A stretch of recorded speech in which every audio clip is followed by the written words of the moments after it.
I need to make a new bowstring for my bow here, and it's going to involve some cordage work, so it might be useful before we do that is to look at just making basic cordage, because the same technique applies to what I'm going to do with this nettle as it will to using proper bow making material. And bow strings can actually be made from nettle fibres as well. You just have to make them really quite fine before you twist them up. So there's lots of internal friction which is pulling the threads evenly, so we've got less chance of breakage. Now, as we probably all know, nettles do get their own back if you try and pick them.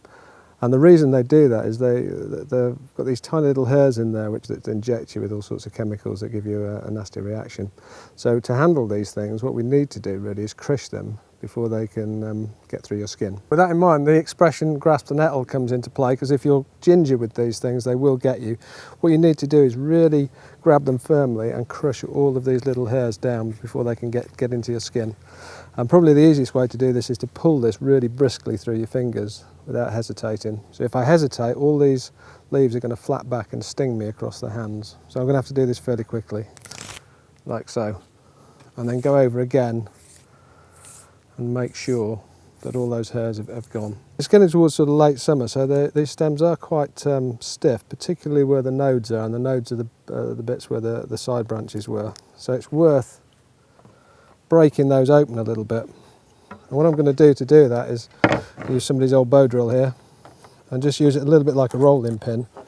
So I don't want to beat on these, because if I shatter these fibres, they're going to be no use to me.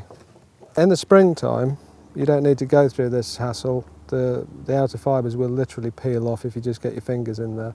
But the method I'll show you now should work at any time of year. Once we've got that technique for not getting stung, obviously the more we do it, the more likely we are going to get stung. I've just flattened the whole of the outside, particularly the nodes of this stem, and now I'm going to break it open. You can usually just get a thumbnail in there and slit it all the way down.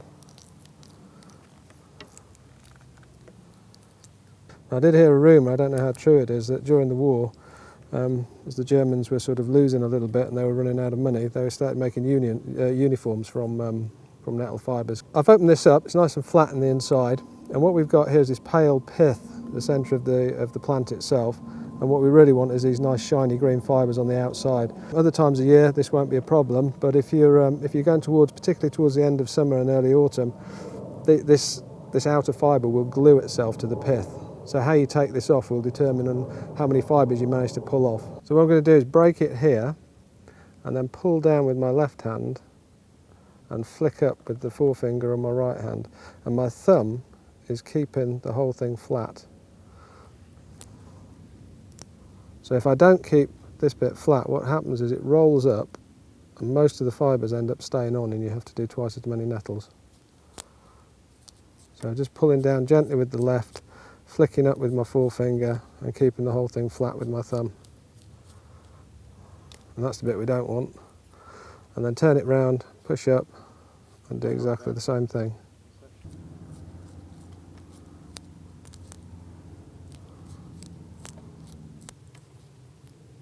Okay, so it's quite important to get as much of this pith out, in fact all of this pith out, because it forms these little stiff spots that are quite weak. They shrink most in their initial drying, so it makes sense to dry them a little bit and then slightly re-wet them if you have to get the twist going, which will be more apparent when we see it. What's quite interesting and useful about nettle fibres is they invariably sort of separate themselves into 4 nice sized strips, which we can pull apart and then dry separate. So for bowstrings, what you would probably do is shred these down even further. So you've got lots and lots and lots of fibres there acting with lots of internal friction. For this, I'm just going to put 2 together, and just to show the general principle so it makes more sense when I make the proper bowstring of slightly more modern materials. We don't want this to be bone dry, because if it is, as I twist it, it will probably snap.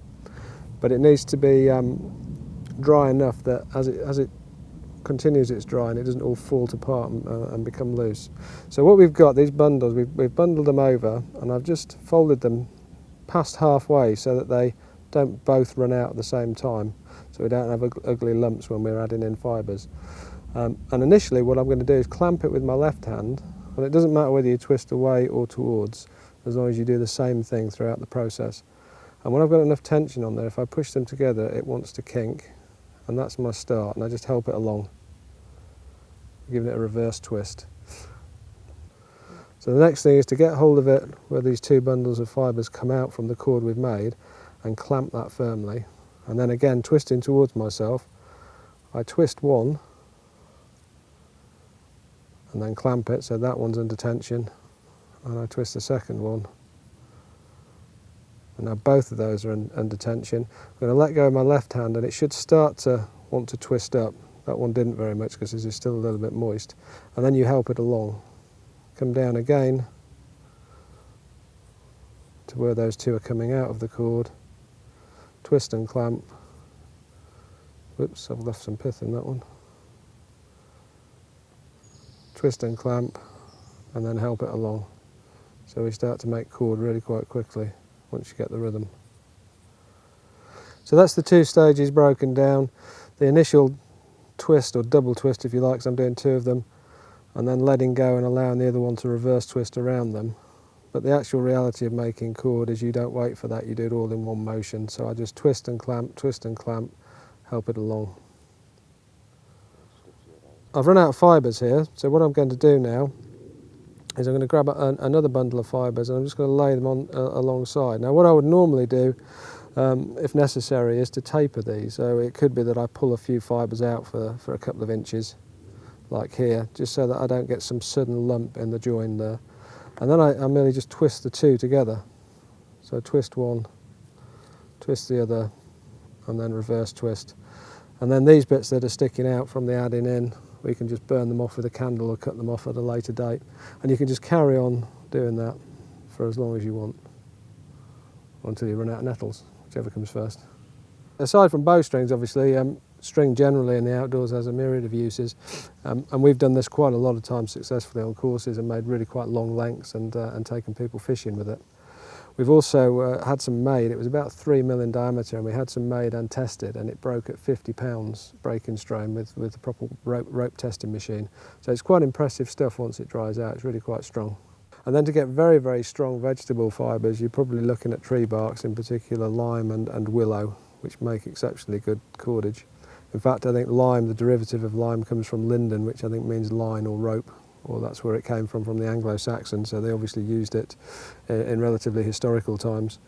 There's a huge investment in time, obviously, in gathering materials and making these things, and nowadays most of us will just go along and cut cordage and not bother tie really horrible knots that we can't get undone and just cut it because it's so easily available. But if you've ever made a good quantity of it, you kind of have a little bit more respect for it than that, I think. I once did a course with the culmination of it, a primitive technology course. All my students had to make something using only pre-metal technology, so there are no steel involved, no modern materials involved, and the one thing that they all came up with as being the surprise was how much string they needed and how useful it is for all kinds of craft projects. If you haven't got time to make cordage, and I imagine this was the same throughout history, these things will store and they'll dry, and then you just gently re-wet them, just like bark, just like many natural materials, and you can make them up in the winter when the materials aren't available.